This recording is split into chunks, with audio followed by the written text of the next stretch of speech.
Hello friends, मैं अनुराधा सिंह और स्वागत है आपका मेरे चैनल पे। आज हम लोग लगाने जा रहे हैं जो हमारी एक्सरसाइज 4.3 थी, इसका क्वेश्चन नंबर 9।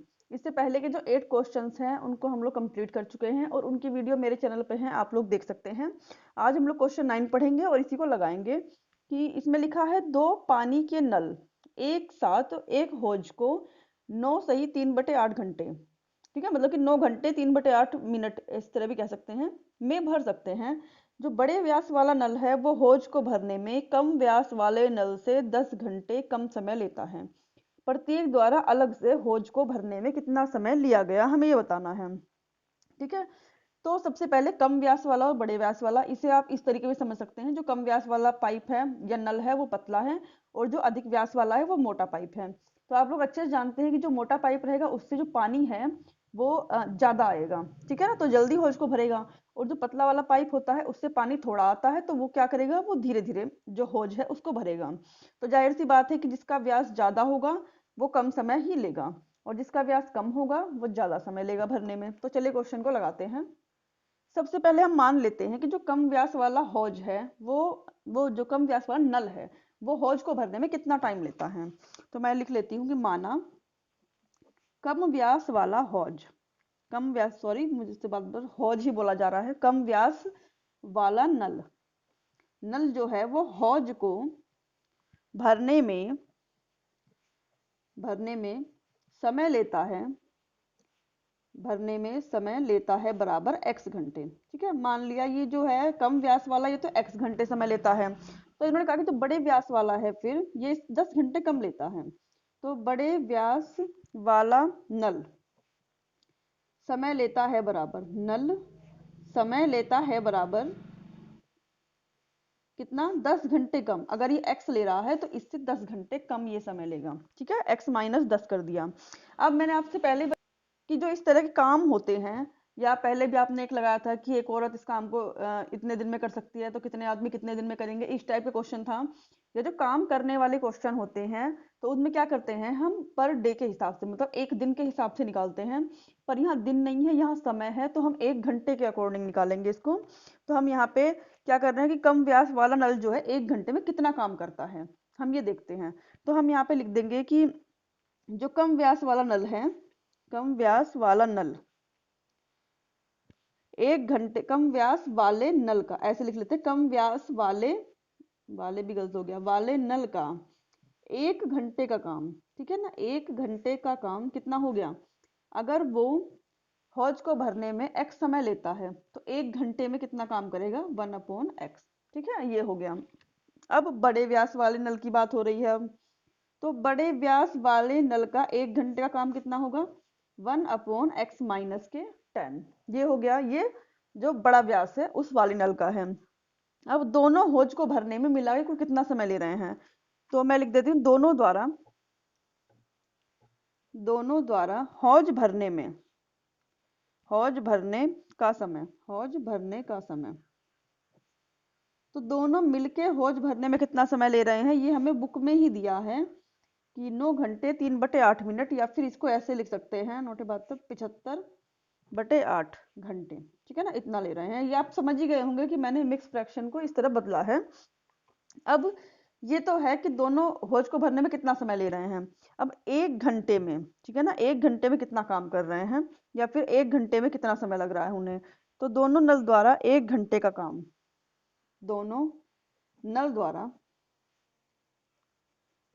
1 घंटे का काम, ये तो दोनों के अलग अलग था, और ये 1 घंटे में दोनों मिलके कितना काम कर रहे हैं, 1 घंटे का काम क्या हो गया, इसको भी 1 कर देंगे, 75/8, तो ये 8 ऊपर चला जाएगा हमारा, 8 कितना हो जाएगा, 75। ये इतना काम कर रहे हैं दोनों मिलके। अलग अलग कर रहे हैं कि 1/x कर रहे हैं, 1/x-10 कर रहे हैं, और दोनों मिलके कर रहे हैं 8/75। ठीक है, तो ये हमने लिख लिया कि प्रश्न से दोनों का मिलाकर, ठीक है ना, दोनों का मिलाकर जो हमारा 1 घंटे का काम है वो इतना हो गया, और वैसे कितने समय में होता है, 875 में। अब हम क्या करेंगे, इन दोनों इक्वेशंस को सॉल्व करेंगे, और सॉल्व करने के बाद ही x की वैल्यू निकालेंगे। तो क्या करेंगे, यहाँ पर एलसीएम ले लेंगे, x और क्या हो जाएगा, x-10 यहाँ पर प्लस के x = 875। ठीक है, ये हो गया हमारा।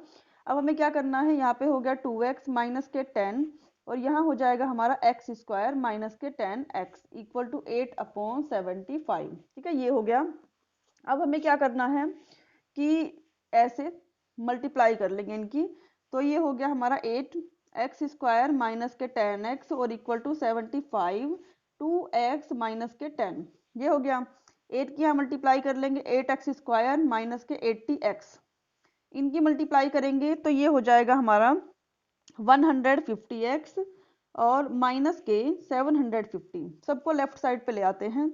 8x² माइनस के 80x और ये हो जाएगा माइनस के 150x प्लस के 750 इक्वल टू 0।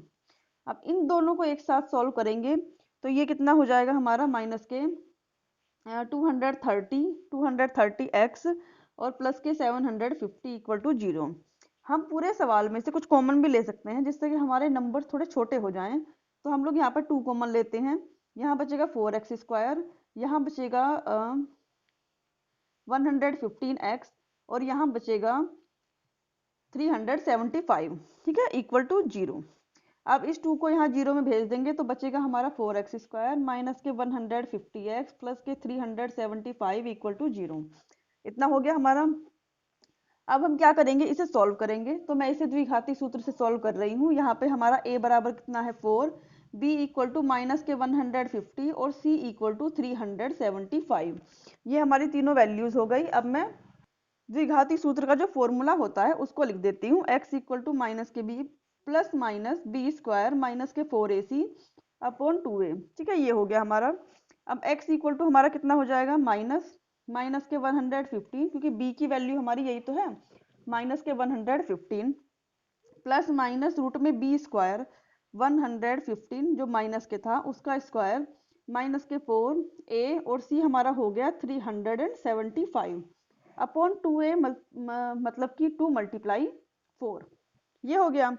अब चलिए x इक्वल टू कितना हो जाएगा हमारा 150 प्लस माइनस 115 जो है जब इसका स्क्वायर करेंगे तो ये आ जाएगा हमारा 13525। ठीक है, और इसका जब इन तीनों की मल्टीप्लाई हम लोग कर लेंगे तो यहाँ पे आ जाएगा हमारा 6000। ये हमारा आ गया। उसके बाद हम लोग क्या करेंगे, अपॉन में यहाँ 4 2 जा 8 है। x equal to 115 plus minus घटा लेंगे, इनको आपस में घटा लेंगे इन दोनों को। यहाँ पे हमारा ये 2 रहेगा, ये हमारा 2 है। ठीक है, इन दोनों को जब आपस में हम घटा लेंगे तो हमारा यहाँ पे क्या बचेगा 5 2 2 और इन दोनों को सब्ट्रैक्ट करेंगे तो 7 आ गया अपॉन 8 ऐसे ही रहेगा हमारा। ठीक है, उसके बाद क्या हो जाएगा x equal to 115 plus minus ये किसका स्क्वायर बनेगा 85 और अपॉन 8। ठीक, ये हो गया। अब हमें क्या करना है कि एक बार प्लस का साइन लेंगे, 5 है, एक बार प्लस का साइन लेना है और एक बार माइनस का साइन लेना है। तो चलिए लेते हैं, मैं यहाँ पे लिख देती हूँ कि प्लस लेने पर क्या हो जाएगा x इक्वल टू हो जाएगा हमारा यहाँ पे 115 प्लस 85 अपॉन 8, 115 प्लस 85 अपॉन 8। ठीक है ना, दोनों को टोटल करते हैं, कितना आएगा x इक्वल टू 200 अपॉन 8 और x इक्वल टू हमारा कितना हो जाएगा 25 डिवाइड करने पर। अब यहाँ पे लेते हैं कि माइनस लेने पर हमारा क्या हो जाएगा x इक्वल टू 150, बस यहाँ माइनस कर देना है, माइनस के 85 अपॉन 8। फिर x इक्वल टू हमारा कितना हो जाएगा 03 अपॉन 8। x इक्वल टू कितना आ जाएगा हमारा, एक बार यहीं से इसे कैंसिल कर लेते हैं, 2 से 15 और ये 4 टाइम 15 अपॉन 4 है। अगर हम 4 से इसको डिवाइड करते हैं तो 3.75 आएगा।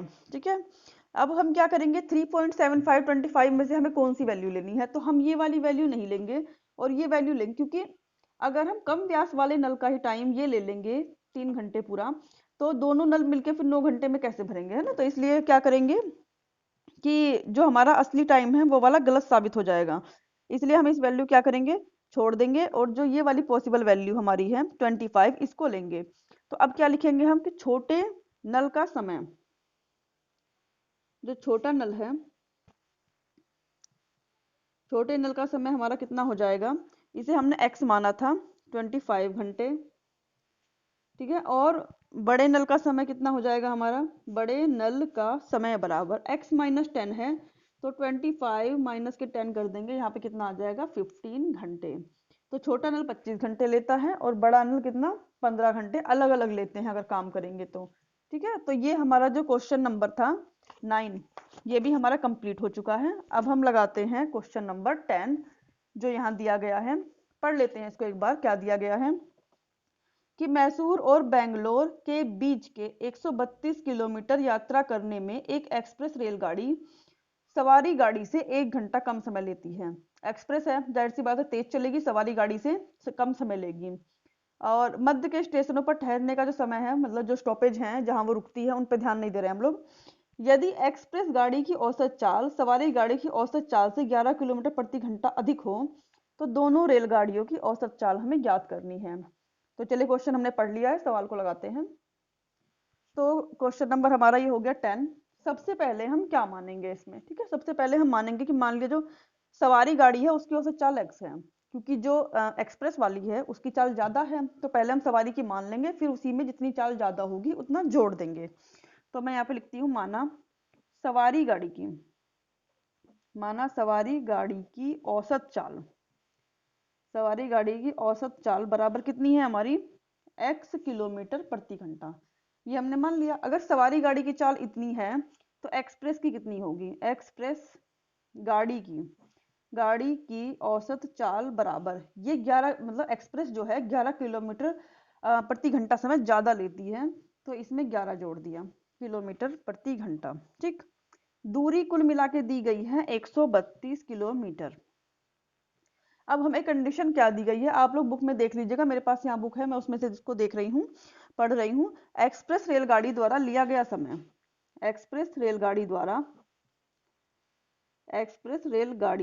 द्वारा लिया गया जो समय है, लिया गया समय बराबर सवारी गाड़ी द्वारा लिया गया समय, और 1 घंटा एक्स्ट्रा लेती है ना ये सवारी गाड़ी द्वारा, 1 घंटा कम लेती है सवारी गाड़ी द्वारा लिया गया समय माइनस के 1, क्योंकि ये 1 घंटा जो है कम समय लेती है तो हम इसमें से -1 कर देंगे, तब दोनों इक्वल हो गए टाइम। अब समय बराबर क्या होता है हम जानते हैं, इसे मैं कहाँ लिख दूं, समय बराबर मैं यहीं पे लिख दे रही हूँ कि समय बराबर होता है दूरी बटे चाल। ये आप लोग समझ चुके होंगे, बहुत क्वेश्चन हम लोग लगा चुके हैं इस टाइप के, दूरी बटे चाल। तो दूरी कितनी है 132 किलोमीटर, 132 है, ठीक है, और चाल कितनी है, ठीक है, चाल सबसे पहले एक्सप्रेस रेलगाड़ी की बात हो रही है तो एक्सप्रेस रेलगाड़ी की चाल है x+11, उसके बाद है सवारी गाड़ी की दूरी, तो ये भी 132 किलोमीटर ही जा रही है पर इसकी चाल थोड़ी कम है, ये है x किलोमीटर और -1। अब फिर वही जैसे हम पहले सवालों में करते थे, x वाले जो ये टर्म है इन दोनों को एक तरफ ले लेंगे और उसके बाद सॉल्व करेंगे। तो ये हो गया 132 अपॉन x+11, मैं थोड़ा सा जल्दी लगा रही हूँ इस सवाल को, इक्वल टू -1। हर सवाल में हमने ऐसे किया है, यहाँ से 132 को कॉमन ले लेंगे, 1/x+11 -1/x इक्वल टू -1, ये हो गया। अब चलिए यहाँ पे क्या करेंगे हम लोग, जो ये हमारी नीचे की संख्याएं हैं इन दोनों को एलसीएम लेके इसकी इधर गुणा और इसकी इधर गुणा ये कर रहे हैं। मैं एक बार इक्वेशन फिर से लिख दे रही हूँ, 132 1/x+11 -1/x इक्वल टू -1, ठीक है, ये हमारी इक्वेशन हो गई। अब चलिए 132 इन दोनों को हमने एलसीएम ले लिया, x+11 इसकी यहाँ मल्टीप्लाई कर दी, बीच में माइनस है इसलिए मैं ब्रैकेट लगा रही हूँ, x+11 इक्वल टू -1, तो 132 हो गया, x -11 इन दोनों की मल्टीप्लाई कर लेंगे, x² + 11x इक्वल टू -1, इससे ये हमारा कैंसिल हो गया।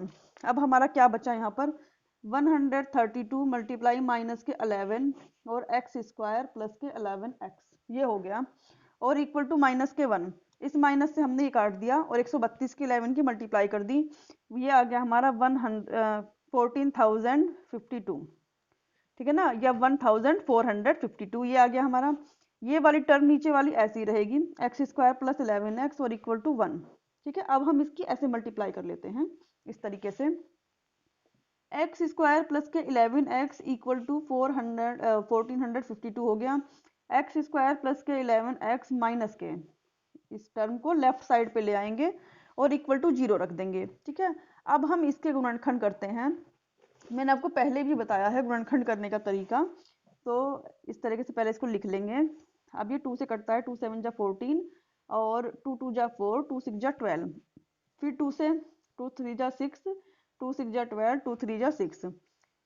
अब ये किससे कटेगा, 3 से, 3 1 जा 3, 3 2 जा 6, 3 1 जा 3 और 11 से 11 टाइम 11 से 1। ये हो गया हमारा। अब हम इसके पेयर करेंगे कैसे कि घटाने पर हमारा 11 आए, मल्टीप्लाई करने पर ये आए।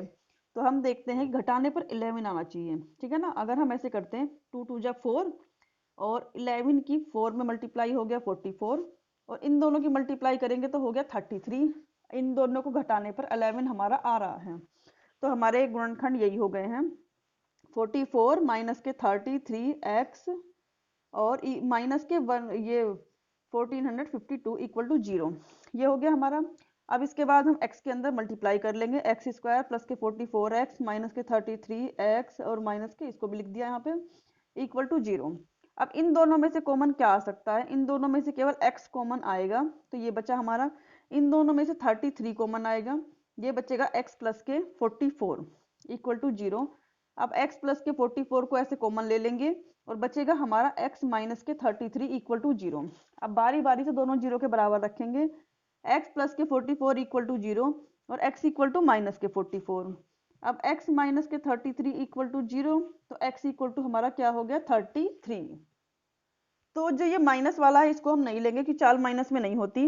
बचा x, x को हमने क्या माना था, सवारी गाड़ी की चाल। तो मैं यहाँ पे लिख देती हूँ कि सवारी गाड़ी की चाल, सवारी गाड़ी की जो चाल थी वो x थी और वो कितनी आ गई है 33 किलोमीटर प्रति घंटा। फिर एक्सप्रेस की कितनी हो गई, एक्सप्रेस जो गाड़ी है, एक्सप्रेस गाड़ी की चाल ये x प्लस के 11 थी, तो ये 33 थी और प्लस के 11 करेंगे तो कितना आ जाएगा 44 किलोमीटर प्रति घंटा। तो ये जो हमारा क्वेश्चन नंबर 10 था ये भी हमारा क्या हो गया, कंप्लीट हो गया है। अब चलिए हम लोग पढ़ते हैं क्वेश्चन नंबर 11। क्वेश्चन नंबर 11 में क्या कहा गया है हमें कि दो वर्गों के क्षेत्रफलों का योग 468 मीटर स्क्वायर है। दो वर्ग हैं स्क्वायर, उनका जो क्षेत्रफल है उसका योग अगर करते हैं तो ये आता है हमारा। और यदि उनके परिमाप है उनका अंतर 24 है, ठीक है ना, उनके जो परिमाप होंगे उनका अंतर क्या है 24 मीटर है। तो दोनों वर्गों की हमें भुजाएं ज्ञात करनी है। चलिए लगाते हैं इसको। 11 नंबर क्वेश्चन है हमारा। मान लिया एक वर्ग हमारा ये रहा और एक वर्ग हमारा ये रहा, ठीक है ना, थोड़ा सही बना लीजिएगा इसको, ये रहा। अब मान लिया इसकी जो भुजा है वो x है। अगर इसकी भुजा x है तो इसका क्षेत्रफल कितना होगा, तो इसका क्षेत्रफल होगा x स्क्वायर, क्योंकि वर्ग का क्षेत्रफल होता है भुजा का स्क्वायर। ठीक है, अगर इसकी भुजा y है तो इसका क्षेत्रफल कितना है y स्क्वायर है। और इसका परिमाप कितना है, परिमाप होता है 4 गुणा भुजा, तो मतलब कि 4x, और इसका परिमाप कितना हो गया 4y। ठीक है, ये होगी इनकी बात। अब हम क्या करेंगे, हमें जो अपना क्वेश्चन सॉल्व करना है, तो हम मानते हैं कि माना जो पहला वर्ग है उसकी भुजा बराबर x और दूसरे वर्ग की भुजा बराबर y। तो लिख लेते हैं इसे, माना पहले वर्ग की भुजा, पहले वर्ग की भुजा बराबर x, ठीक है ना, ये x हो गई। अगर भुजा x है तो क्षेत्रफल बराबर कितना हो गया x स्क्वायर और परिमाप बराबर कितना हो गया 4x। ठीक, इतना हो गया। अब लिखते हैं कि माना दूसरे वर्ग की भुजा, माना दूसरे वर्ग की भुजा, माना दूसरे वर्ग की जो हमारी भुजा है वो कितनी है y। अगर भुजा y है तो क्षेत्रफल कितना हो गया y स्क्वायर और परिमाप कितना हो गया इसका 4y। ठीक है, ये हो गया इतना। अब हमें क्वेश्चन में क्या कहा गया है कि दोनों वर्गों के क्षेत्रफलों का योग, दोनों वर्गों के क्षेत्रफलों का योग इतना है। तो दोनों वर्गों का क्षेत्रफल एक का ये रहा और एक का ये रहा। तो हम यहाँ पे लिख देते हैं कि प्रश्न से एक्स स्क्वायर प्लस के वाई स्क्वायर इक्वल टू 468, ये हमारी इक्वेशन नंबर 2 बन गई। फिर उसने कहा है कि दोनों के परिमापों का अंतर 24 है। तो फिर से क्या है 4x माइनस के 4y, इसका परिमाप 4x है और इसका परिमाप 4y है, इक्वल टू हो गया 24। चाहे तो यहाँ से 4 कॉमन ले सकते हैं, बचेगा हमारा x माइनस के y इक्वल टू 24 और x माइनस के y इक्वल टू 24 अपॉन 4 कितना आ जाएगा 6। तो ये x माइनस के y हमारा कितना आ गया 6। इसे हम इक्वेशन नंबर 2 मान लेते हैं। यहाँ से x की वैल्यू निकाल रहे हैं, x इक्वल टू वाई या 6 प्लस वाई कर दीजिए या y प्लस 6 कर दीजिए, एक ही चीज है। इसे हम इक्वेशन नंबर 3 मानते हैं, इसकी हमें बाद में जरूरत पड़ने वाली है। हम क्या करेंगे, जो हमारा x की ये वैल्यू आई है इसको हम अपने इक्वेशन नंबर 1 में रख लेंगे। ठीक है, तो मैं लिखती हूँ कि x का मान समीकरण 1 में रखने पर, x का मान समीकरण 1 में रखने पर, 1 में रखने पर क्या हो जाएगा, एक हमारी इक्वेशन ये है x square plus y square, तो एक्स स्क्वायर मतलब कि 6 प्लस वाई का स्क्वायर, वाई स्क्वायर ही रहेगा 468, ये हो गया। यहाँ पे हम a प्लस बी के होल स्क्वायर का फॉर्मूला लगाएंगे, a का स्क्वायर प्लस b का स्क्वायर और 2ab प्लस ये वाला y स्क्वायर सेम रहेगा 468। ठीक है, उसके बाद क्या करना है हमें कि 6 का स्क्वायर हो गया हमारा 36 प्लस के वाई स्क्वायर, ये हो गया 12y प्लस के वाई स्क्वायर इक्वल टू 468। अब 468 को भी इधर ले आएंगे और जो हमारे ये वाई स्क्वायर है ना, इनको भी हम लोग जोड़ लेंगे, तो ये हो गया हमारा 2y स्क्वायर प्लस के 12y और प्लस के 36 माइनस के 468 इक्वल टू 0। अब ये हो गया 2y स्क्वायर प्लस के 12y, इन दोनों को आपस में घटा लेंगे तो हमें कितना मिलेगा 2 3 4 432, ये हमें मिला। यहाँ से हमारा 2 भी कॉमन आ सकता है, तो अगली लाइन में हम लोग 2 कॉमन ले लेते हैं। मैं सीधा यहाँ से कॉमन लेके लिख रही हूँ 2y स्क्वायर प्लस के 6y और माइनस के 2 दूनी 4 2 एकम 2 2 6 12, ये हो गया। ठीक है ना, इतना हो गया हमारा। अब हमें क्या करना है कि इस 2 को यहाँ 0 में भेज देंगे, 2 को 0 में भेजेंगे तो बचेगी हमारी इक्वेशन y स्क्वायर प्लस के 6y माइनस के 216 इक्वल टू 0। अब 216 की हमें मल्टीप्लाई मतलब गुणनखंड करने हैं कि गुणा करने पर ये आ जाए और घटाने पर 6 आ जाए। ठीक है, तो क्या करेंगे उसका 6 ये होता है 216। ठीक है, और इसे आप छोटे छोटे पेयर में बना के इससे क्या करेंगे गुणनखंड कर सकते हैं। मैं बता दे रही हूँ इसके गुणनखंड क्या है। इसके गुणनखंड है 18 और 12, मतलब कि 18 और 12, दोनों को घटाने पर 6 आता है और मल्टीप्लाई करने पर 216 आता है। चलिए क्या करते हैं अब इसे, वाई स्क्वायर प्लस के 18 माइनस के 12y माइनस के 216 equal to 0, y square plus के 18y माइनस के 12y माइनस के 216 इक्वल टू 0, इतना हमारा हो गया। अब हम क्या करेंगे, कॉमन लेंगे इसमें से, इन दोनों में से हमारा क्या कॉमन आ रहा है y, तो यहाँ बचेगा हमारा y प्लस के 18, यहाँ से हम कॉमन लेंगे माइनस के 12, तो ये भी हमारा बचेगा y प्लस के 18 इक्वल टू 0, और y माइनस के 12 हमारा इससे बचा और y प्लस 18 को हमने कॉमन ले लिया, यहाँ से हो गया 0 के इक्वल। अब हम क्या करेंगे कि y माइनस के 12 इक्वल टू 0 और y इक्वल टू हमारा क्या आ गया 12, फिर इसको 0 के इक्वल लेंगे, y प्लस के 18 equal to 0, y equal to minus के 18, तो इस वाली वैल्यू को तो हम रिजेक्ट कर देंगे। अब हम क्या करेंगे, जो हमारी ये y की वैल्यू आई है इसको हम कहाँ रखेंगे, जो हमने इक्वेशन 3 मानी थी, मैंने कहा था कि इसकी जरूरत पड़ेगी यहाँ पर। ठीक है, तो मैं लिख देती हूँ कि y का मान समीकरण 3 में रखने पर, समीकरण 3 में रखने पर, ठीक है, y का मान समीकरण 3 में रखने पर क्या हो जाएगा हमारा, समीकरण 3 में लिख दे रही हूँ x equal to 6 plus y थी हमारी, और x equal to 6 plus y की वैल्यू हमारी है कितनी 12। ठीक है ना, ये रही हमारी equation x equal to 6 plus y, यहीं पे हमने y की वैल्यू 12 रख दी है। अब y की वैल्यू जब 12 रखेंगे तो कितना हो जाएगा 18 मीटर। तो जो पहला वर्ग था उसकी भुजा हमारी x थी, तो कितनी आई है 18 मीटर। जो दूसरा वर्ग था उसकी भुजा हमारी y आई थी, तो ये कितनी है 12 मीटर। तो दोनों जो वर्ग थी उनकी भुजा हमारी आ चुकी है, और ये जो क्वेश्चन है हमारा कंप्लीट हो चुका है। इसके साथ साथ जो हमारी एक्सरसाइज 4.3 थी ये भी कंप्लीट हो चुकी है, इसमें आगे और क्वेश्चंस नहीं है। तो चलिए अब हम लोग नेक्स्ट एक्सरसाइज लगाएंगे नेक्स्ट वीडियो में। मेरे चैनल को लाइक शेयर एंड सब्सक्राइब करना मत भूलिएगा।